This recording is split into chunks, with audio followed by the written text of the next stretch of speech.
Hello बच्चों, मैं आपका केमिस्ट्री टीचर कपिल उपाध्याय आज आपके सामने लेके आया हूं एक शानदार सा चैप्टर क्लास 11th का।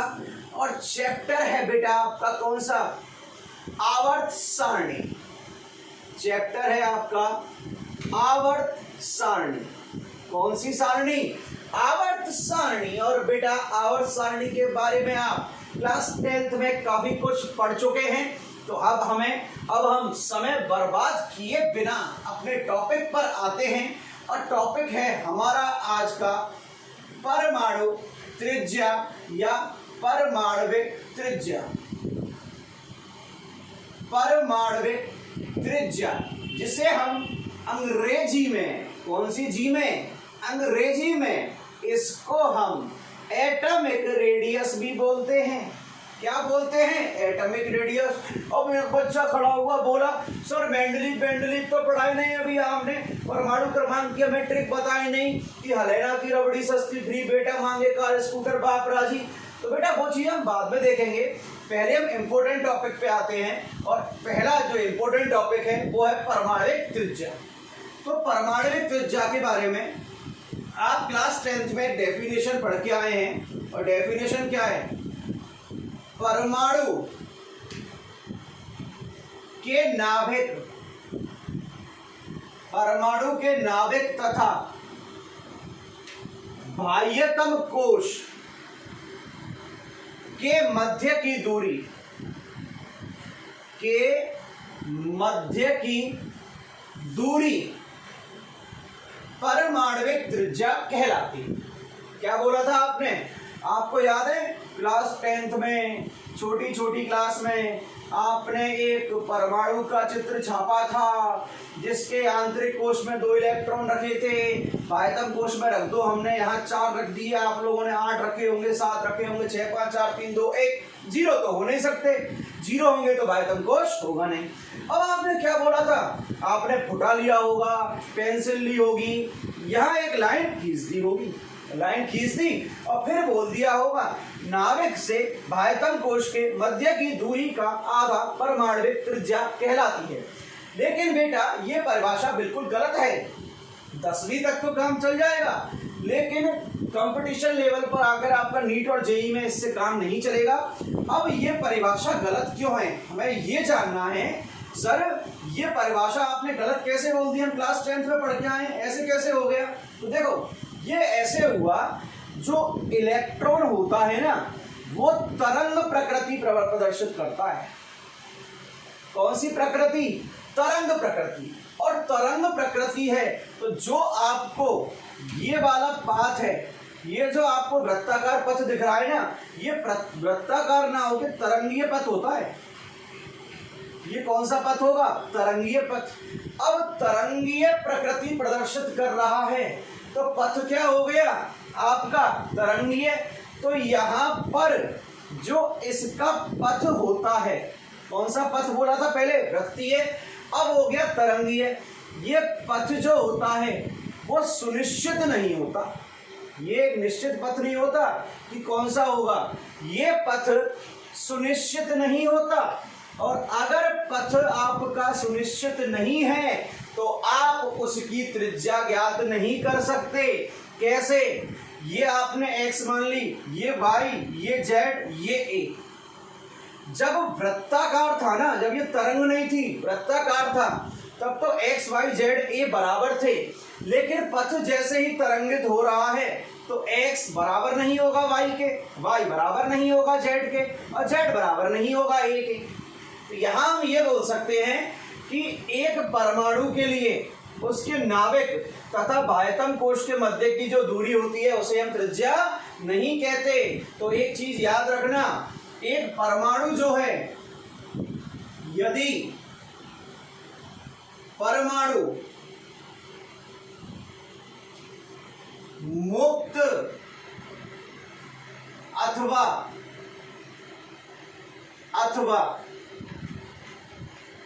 एकल अवस्था में है, यदि परमाणु मुक्त अथवा एकल अवस्था में है तो उसकी परमाणुवीय त्रिज्या ज्ञात नहीं की जा सकती। दोबारा सुन लेना, अगर एक परमाणु मुक्त अथवा एकल अवस्था में है तो उसकी परमाणुविक त्रिज्या ज्ञात नहीं की जा सकती। यह सदैव और सदैव सदैव संयुक्त अवस्था में ही ज्ञात की जा सकती है। क्या बोला? जो परमाणुविक त्रिज्या है वो सदैव और सदैव संयुक्त अवस्था में ज्ञात की जा सकती है। सर ये मुक्त अवस्था और संयुक्त अवस्था क्या होती है? तो पुत्र इधर देखना, अगर नाइट्रोजन अकेला लिखा हुआ है और एक नाइट्रोजन N2 लिखा हुआ है, क्या यहाँ इस नाइट्रोजन के साथ और कोई नाइट्रोजन परमाणु है? नहीं है। अगर नहीं है तो ये अवस्था कौन सी अवस्था हो गई? मुक्त अवस्था या एकल अवस्था। लेकिन यहाँ पर N दूसरे N से जुड़ा हुआ है, तो ये अवस्था कौन सी अवस्था हो गई आपकी? संयुक्त अवस्था। तो यहाँ पर नाइट्रोजन एकल है, यहाँ संयुक्त है, तो किस अवस्था के लिए आप त्रिज्या ज्ञात कर सकते हो? केवल और केवल संयुक्त के लिए। और लिख दूं O अकेला है एकल, O2 हो गया तो संयुक्त, O3 हो गया तो संयुक्त। फास्फोरस अभी अकेला है और P4 4 के साथ आया है, S अकेला है और यहाँ S 8 के साथ आया है। तो देखो, अगर कोई परमाणु किसी परमाणु से जुड़ा हुआ है तो वह कहलाती है संयुक्त अवस्था, और अगर अकेला जुड़ा हुआ है, एकल का मतलब तो अकेला, उसी को कहते हैं मुक्त अवस्था। और मुक्त अवस्था में परमाणु पाए जाते हैं, ध्यान रखिएगा भाई।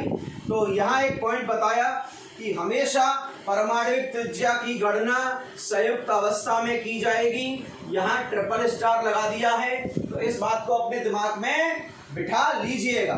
अब संयुक्त अवस्था में त्रिज्या ज्ञात करना है, तो संयुक्त अवस्था में कौन कौन सी होती है जरा देखिएगा। दिमाग के सारे छेद खोल रहे हैं अपने। सर दिमाग के छेद तो खोले हैं पर दिमाग के अंदर कुछ नहीं है, सिर्फ खाली हवा भरी हुई है। तो बेटा चिंता मत करें, इस हवा को इन कॉन्सेप्ट से भर देंगे। तो पहला जो त्रिज्या होती है, पहली त्रिज्या होती है आपकी सह संयोजी त्रिज्या। दूसरी जो त्रिज्या होती है वो है आपकी कौन सी त्रिज्या? वान डेर वाल त्रिज्या। तीसरी जो होती है वो है आपकी धात्विक त्रिज्या, और अंतिम है आपकी आयनिक त्रिज्या। अंतिम कौन सी त्रिज्या है? आयनिक। तो ब्लैक बोर्ड पे दूसरा पॉइंट ट्रिपल स्टार लग रहा है। देखो, संयुक्त अवस्था में ही ज्ञात कर सकते हैं। संयुक्त के नीचे 4 तरह की त्रिज्या लिखी हैं, सहसंयोजी, वान डेर वाल, धात्विक और आयनिक। मेरे अनुसार यहाँ तक तो अभी किसी को कोई समस्या नहीं होनी चाहिए। अगर आगे समस्या पैदा होगी तो उसका भी समाधान हम करेंगे। चलो अब यहाँ पर स्टार्ट करते हैं हम। कौन सी त्रिज्या आपकी? सह संयोजी त्रिज्या, जिसे आप कोवैलेंट रेडियस भी बोलते हो अंग्रेजी में, सह संयोजी त्रिज्या। तो देखना, सबसे पहला लिखा है सह संयोजी। तो देखते हैं सह संयोजी का मतलब क्या होता है। यह एक बंध होता है जिसे सह संयोजी बंध कहा जाता है। और सह संयोजी कब बनता है? जब दो परमाणुओं के मध्य इलेक्ट्रॉन का क्या होता है? साझा होता है। क्या होता है? इलेक्ट्रॉन का साझा। और इलेक्ट्रॉन का साझा सदैव जिसके बीच होता है ना, वो होती है अधातु और अधातु। पॉइंट सुनना, पूरा लिंक कर रहा हूं। हमेशा इलेक्ट्रॉन का जो साझा होगा ना, वो 2 अधातुओं के बीच में ही होगा। ऐसा क्यों बोला मैंने, इसको भी समझ लो। मैंने ये बोला, एक अधातु X है और दूसरी X अधातु है। इसके बाह्यतम कोश में 7 इलेक्ट्रॉन हैं और इसके बाद बाह्यतम कोश में भी कितने इलेक्ट्रॉन है? 7 है। अब मुझे एक बात बताइए, कोई भी परमाणु अधिकतम स्थायी कब होता है? जब उसके बाह्यतम कोश में 8 इलेक्ट्रॉन होते हैं। इसे अष्टक का नियम कहा जाता है। अष्टक के नियम ने क्या बोला? जब किसी परमाणु के बाह्यतम कोश में 8 इलेक्ट्रॉन होंगे तब वो अधिकतम स्थायी होगा। अब ये भी अधातु, और अधातु कभी इलेक्ट्रॉन का दान करेगी नहीं। अगर ये एक इसको दे दे तो इसके कितने हो जाएंगे 8, और ये इसको दे दे तो इसके कितने हो जाएंगे 8। लेकिन ऐसा तो बिल्कुल होगा नहीं, क्योंकि दोनों क्या हैं, अधातु हैं, और अधातु की प्रकृति होती है इलेक्ट्रॉन दान करने की। किसकी प्रकृति होती है, इलेक्ट्रॉन दान करने की। तो अब ये इलेक्ट्रॉन गलत लिख गया, इलेक्ट्रॉन ग्रहण करने की। किसकी प्रकृति होती है, इलेक्ट्रॉन ग्रहण करने की। अब ये इलेक्ट्रॉन दान कर नहीं पा रहे, ग्रहण ही कर सकते हैं इलेक्ट्रॉन। तो देखना, ना तो ये इसको देगा ना ये इसको देगा, दोनों अधातु हैं। तो लास्ट में एक निष्कर्ष निकलता है, दोनों इलेक्ट्रॉन का साझा कर लेते हैं। तो 1 2 3 4 5 6 7 8, 1 2 3 4 5 6 7 और 8। तो यहाँ पर जो ये बंध बना है ना, वो बंध कौन सा है, सहसंयोजक बंध। किससे बना है, इलेक्ट्रॉन के साझे से। और किसके मध्य बनता है, ये अधातु परमाणुओं के मध्य बनता है। तो इसको यहां तक लिख लें ब्लैक बोर्ड से, कहीं दिक्कत हो तो बताइएगा भाई। चलिए यहां तक लिख लिया होगा, आगे चलते हैं। अब देखते हैं हम आखिर ये ज्ञात कैसे करते हैं आपकी सहसंयोजी त्रिज्या। तो देखो, मैंने एक आपका अणु लिया है O2, जिसका निर्माण 2A परमाणुओं से हुआ है। एक A ये रहा, इनमें साझा हुआ और साझा होके क्या बन गया A2। इसको हम कहते हैं अतिव्यापन क्षेत्र, जिसे आगे चल के हम रासायनिक बंध में पढ़ेंगे। अभी समझना, ये जो बंध बन रहा है ना, वो ये है, इसका नाभिक यहां है, इसका नाभिक यहां। अब क्या करेंगे, हम इन दोनों नाभिकों के मध्य की दूरी का मापन करेंगे। इसको मान लिया मैंने DAA, दोनों के नाभिकों के मध्य की दूरी का क्या कर लिया, मापन। और इसी को बेटा हम कहते हैं बंध लंबाई, मतलब बॉन्ड लेंथ। क्या कहते हैं, बंध लंबाई।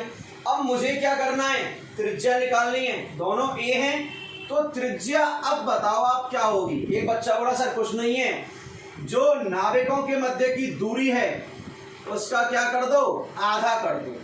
जो नाभिकों के मध्य की दूरी है उसका आधा कर दो, आपकी कौन सी त्रिज्या निकल के आ जाएगी, सहसंयोजी त्रिज्या। तो बिल्कुल सही है, अंतर नाभिकीय दूरी का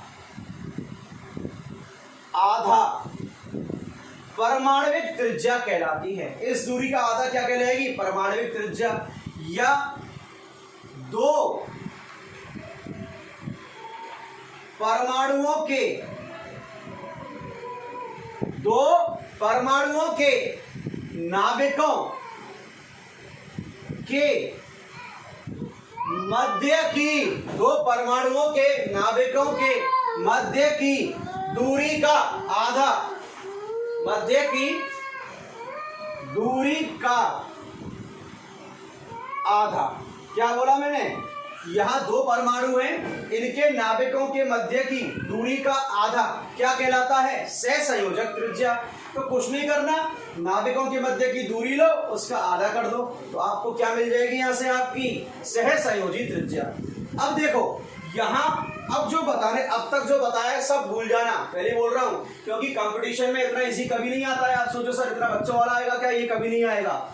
अब मैं बहुत महत्वपूर्ण चीज बता रहा हूं, और महत्वपूर्ण चीज ये है, यहां शर्त है, शर्त रख रहा हूं, यदि यहां तो परमाणु समान थे, समान परमाणु थे, यदि असमान परमाणु हो, क्या बोला मैंने, यदि असमान परमाणु हो, तो इसमें पहला ले रहा हूं, मैंने एक अणु लिया AB, भाई संयुक्त अवस्था है, A और B जुड़े हुए हैं, संयुक्त है, तो हम सहसंयोजी त्रिज्या निकाल सकते हैं। मैंने AB ले लिया और मैंने बोला A और B की विद्युत ऋणता लगभग बराबर है। मैंने क्या बोल दिया, A और B की विद्युत ऋणता लगभग क्या है, बराबर। अब विद्युत ऋणता का मतलब क्या होता है? इलेक्ट्रॉन खींचने की क्षमता।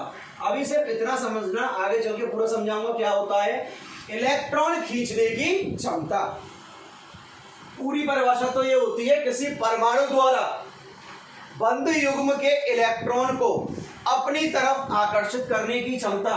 लेकिन अभी सिर्फ इतना याद रखो, इलेक्ट्रॉन खींचने की क्षमता क्या कहलाती है? विद्युत ऋणता। और दोनों की विद्युत ऋणता समान है, जितना ये खींचेगा उतना ही ये खींचेगा। तो क्या होगा देखना, यहां पर इलेक्ट्रॉन घनत्व भी समान है, जितना यहां था उतना यहां है। क्यों इलेक्ट्रॉन घनत्व समान है भाई? अगर ए इलेक्ट्रॉन खींचता, सपोज करो ए की विद्युत ऋणता ज्यादा होती तो इलेक्ट्रॉन घनत्व ए की तरफ चला जाता, बी की ज्यादा होती बी की तरफ चला जाता। लेकिन अभी समान है तो इलेक्ट्रॉन घनत्व भी क्या है? बराबर। अब क्या करना है, ये दोनों नाविक हैं, इनके मध्य की दूरी ये मान ली मैंने क्या? D A B. क्या है ये? मध्य की दूरी। तो यहां पर आपकी त्रिज्या क्या निकल के आ जाएगी? मध्य की दूरी का आधा। तो याद रखना, अगर परमाणु असमान हो और दोनों परमाणुओं की विद्युत ऋणता समान हो तो पहले वाला ही सूत्र लगाना है और कोई सूत्र नहीं लगाना। अभी बताने वाला हूं, फोकस ब्लैक बोर्ड पे रखना। एक और सूत्र आएगा नया आपके सामने, जब तक ब्लैक बोर्ड पे से नोट करो।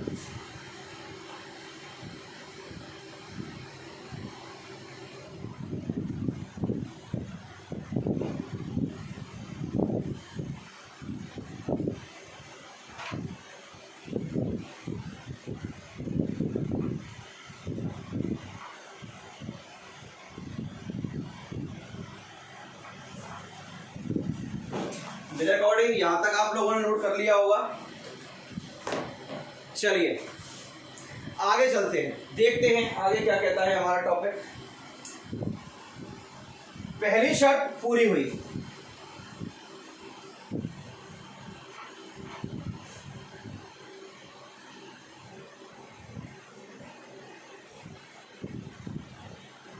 द्वितीय शर्त,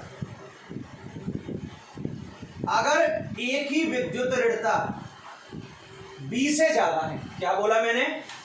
ए की विद्युत ऋणता बी से ज्यादा है तो इलेक्ट्रॉन घनत्व कहां चला जाएगा? ए की तरफ। कहां चला गया? देखो इलेक्ट्रॉन घनत्व है ए की तरफ चला गया। अब इलेक्ट्रॉन घनत्व ए की तरफ चला गया तो यहां पर ये अंतर नाभिकीय दूरी कितनी आने वाली है? D A B. देखना, इलेक्ट्रॉन घनत्व ए की तरफ चला गया। अब मुझे अंतर नाभिकीय दूरी देखनी है कि अंतर नाभिकीय दूरी क्या आने वाली है। तो यहां एक फॉर्मूला आता है जिसे आपको याद रखना है, डी ए बी बराबर क्या आने वाला है? देखना, डी ए बी बराबर R A plus R B minus 0.9 X A minus X B. यहां से नीट और बेस में क्वेश्चन आ चुका है 2 बार। तो यहां डी और ए बी क्या है? ये अंतरनाभिकीय दूरी हो गई। आर ए की त्रिज्या, आर बी बी की त्रिज्या, एक्स ए बराबर, इसको कई लोग चाई ए भी बोलते हैं, चाई ए और चाई बी। तो हम एक्स ए और एक्स बी लिख रहे हैं। एक्स ए मतलब ए की विद्युत ऋणता और एक्स बी का मतलब बी की विद्युत ऋणता। तो देखो, अगर विद्युत ऋणता अलग अलग है तो इलेक्ट्रॉन घनत्व अधिक विद्युत ऋणता की तरफ चला जाएगा। क्यों? विद्युत ऋणता अधिक होगी तो इलेक्ट्रॉन खींचेगा। इसने अपनी तरफ बंद के इलेक्ट्रॉन खींचे तो अब हम ये नहीं कह सकते इसका आधा कर लो तो आपकी त्रिज्या आ जाएगी। इस स्थिति में जब परमाणु अलग अलग हैं, जैसे मैं बोल दूं HCl, तो आपको यह सूत्र लगाना ही पड़ेगा। तो याद रखना, जब परमाणु अलग अलग हो, जैसे HCl में H अलग Cl अलग हो गया आपका, H2O में H अलग और O अलग हो गया, पर दोनों अधातु होने चाहिए। ऐसा मत करना NaCl में सूत्र लगा दो, एक धातु एक अधातु आयनिक है ये, तो HCl हो गया धातु अधातु अधातु, H2O हो गया अधातु अधातु। तो आंख बंद करके ये वाला सूत्र ठोक देना और नोट करें फटाफट।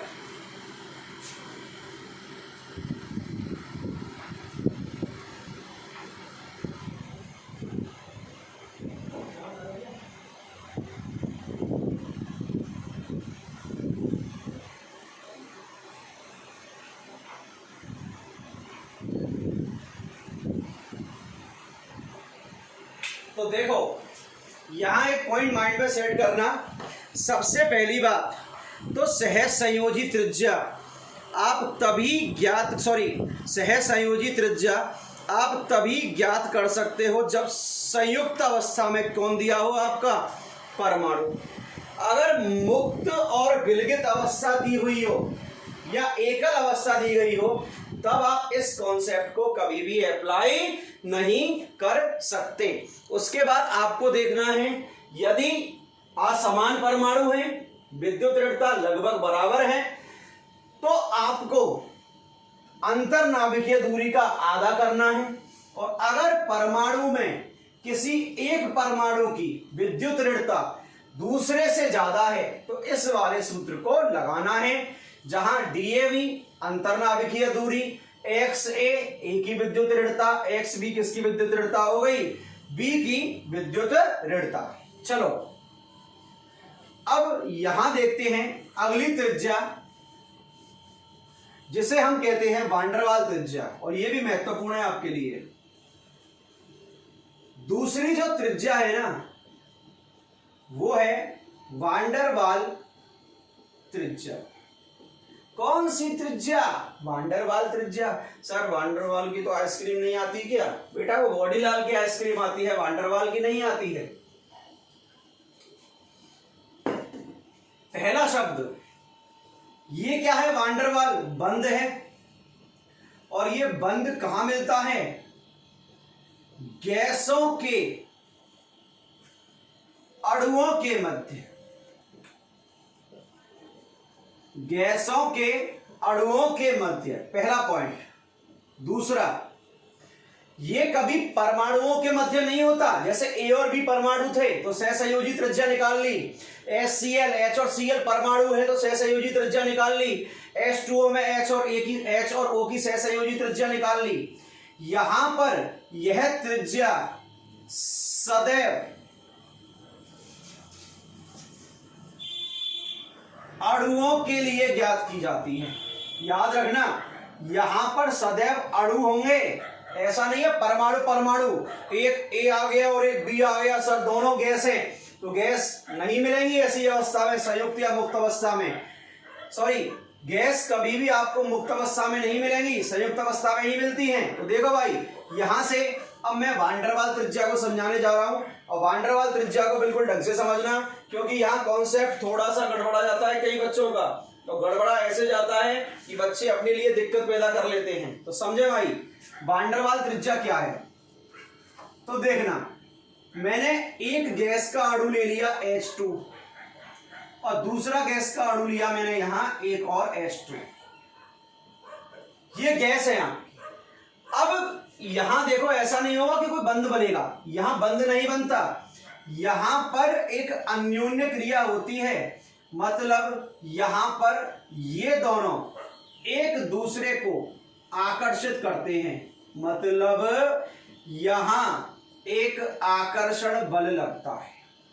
जब आकर्षण बल लगता है तो दोनों एक दूसरे के नजदीक आते हैं। कौन सा बल लगा, आकर्षण। तो दोनों कहां आएंगे, एक दूसरे के नजदीक आए, लेकिन जुड़ेंगे नहीं। ऐसा नहीं चिपक जाए साहब, जैसे पहले चिपके थे साहब अब इन्हें जोड़ दो तो जी लगा चिपकेंगे नहीं, जे अलग अलग ही रहेंगे। अगर चिपक गए तो आप वान डेर वाल नहीं होगी वो, फिर कौन सी त्रिज्या मानेंगे हम उसको, हम सहसंयोजी त्रिज्या। तो यहां पर एक अन्योन्य क्रिया होती है, मतलब एक आकर्षण बल लगता है, और उस आकर्षण बल के कारण ये दोनों नजदीक आते हैं, जुड़ते नहीं हैं। अब क्या करेंगे, इनके नाभिकों के मध्य की दूरी ज्ञात करेंगे। किसके, इनके नाभिकों के मध्य की दूरी ज्ञात कर ली, ये हो गई DH2-H2 ज्ञात कर ली। तो यहां पर अब RH2 क्या होगी, सिंपल है, DH2H2 मतलब अंतर नाभिकीय दूरी का क्या कर दो, आधा कर दो। किसका आधा कर दो, अंतर नाभिकीय दूरी का। सिर्फ ये बताना है यहां पर जुड़ते नहीं है, सिर्फ आकर्षण बल से समीप आते हैं। भाई सहसंयोजी में तो क्या था, दोनों जुड़ गए थे, लेकिन यहां क्या है, अलग अलग। तो ये त्रिज्या निकालने का तरीका है। दूसरी बात, इस का प्रयोग अक्रिय गैसों की त्रिज्या ज्ञात करने में किया जाता है। किसकी ज्ञात करेंगे? अक्रिय गैसों की त्रिज्या। और अक्रिय गैस आपको पता है क्लास 10 से कौन सी? हीलियम, नियोन, आर्गन, क्रिप्टन और जीनोन। रेडॉन को नहीं लेते। ये हैं। इनकी त्रिज्या ज्ञात करने के लिए हम वांडर वाल त्रिज्या का कॉन्सेप्ट यूज करते हैं। क्यों? क्योंकि ये क्या है? गैस। जैसे मुझे हीलियम की त्रिज्या ज्ञात करनी है, तो ये एक परमाणु हीलियम का हो गया, ये दूसरा परमाणु दूसरे हीलियम का, इन दोनों में अन्योन्य क्रिया होगी, ये दोनों नजदीक आएंगे लेकिन जुड़ेंगे नहीं। इनके मध्य का क्या करेंगे? अंतर नाभिकीय दूरी ज्ञात करेंगे और इस अंतर नाभिकीय दूरी का क्या कर देंगे हम? आधा। तो हमें किसकी त्रिज्या मिल जाएगी? हीलियम की त्रिज्या मिल जाएगी। लेकिन ये भी हीलियम का अणु होगा, परमाणु नहीं है। या He2 लिख दो चाहो तो, He2 लिख दिया, He2 और He2 लिख दिया। तो गैसों के जो अणु है ना, उनके नाभिकों के मध्य की दूरी का आधा क्या कहलाता है? वान डेर वाल त्रिज्या। और यहां पर एक चीज याद रखना, दोनों जुड़ेंगे नहीं, दोनों क्या रहेंगे? अलग अलग रहेंगे। तो यहां अब एक चीज देखना, यहां पर ये जुड़ नहीं रहे, जबकि सहसंयोजी त्रिज्या में क्या हो रहा था? दोनों जुड़ रहे थे। तो ये बताओ, ये नाभिकीय दूरी ज्यादा होगी, ये वाली ज्यादा होगी पहली वाली या दूसरी? सिंपल सी बात है, कौन सी ज्यादा होगी? दूसरी। अगर ये ज्यादा है तो त्रिज्या यहां से कौन सी? सहसंयोजक त्रिज्या। इसका मान सदैव किससे कम होगा? वान डेर वाल त्रिज्या से। किससे कम होगा? वान डेर वाल से। सिंपल दिख रहा है, यहां दूरी इतनी है, यहां दूरी इतनी है। क्यों? ये दोनों जुड़ ही नहीं रहे, तो बीच का गैप तो रह जाएगा। यहां पर गैप ही नहीं है बीच का, और ओवरलैपिंग हो रही है, तो गैप और कम हो रहा है। तो सहसंयोजी त्रिज्या हमेशा वान डेर वाल त्रिज्या से क्या होती है? आपकी कम। और हम अगले लेक्चर पर देखने वाले हैं धात्विक त्रिज्या और आयनिक त्रिज्या। तो मैं लेक्चर को पूरा समराइज कर रहा हूं, ढंग से समझिएगा। सबसे पहला हमने ये देखा, जो परमाणविक त्रिज्या है वो सदैव और सदैव किस अवस्था में ज्ञात की जाती है? संयुक्त अवस्था में। दूसरा हमने ये देखा, सहसंयोजी त्रिज्या जो होती है वो अंतर नाभिकीय दूरी का आधा होती है। उसके बाद हमने देखा, अगर परमाणु अलग अलग हैं और एक परमाणु की विद्युत ऋणता दूसरे से ज्यादा है, तो DAB बराबर RA plus RB minus 0.9 XA minus XB होता है। तीसरा पॉइंट हमने ये देखा कि जो हमारी, क्या बोला मैंने? जो हमारी वान डेर वाल त्रिज्या है वो सदैव अणुओं के लिए ज्ञात की जाती है। मतलब अणुओं के मध्य ही होगी, कभी परमाणुओं के मध्य नहीं होगी। और यहां हमने ये देखा, इस कॉन्सेप्ट को हम सदैव अक्रिय गैसों के लिए लगाते हैं, बता दिया। और यहां भी हमने यही देखा कि दोनों अंतर नाभिकीय दूरी लेंगे, दोनों की अंतर नाभिकीय जो दूरी होगी उसका आधा जो भाग होगा वही क्या कहलाती है? आपकी वान डेर वाल त्रिज्या।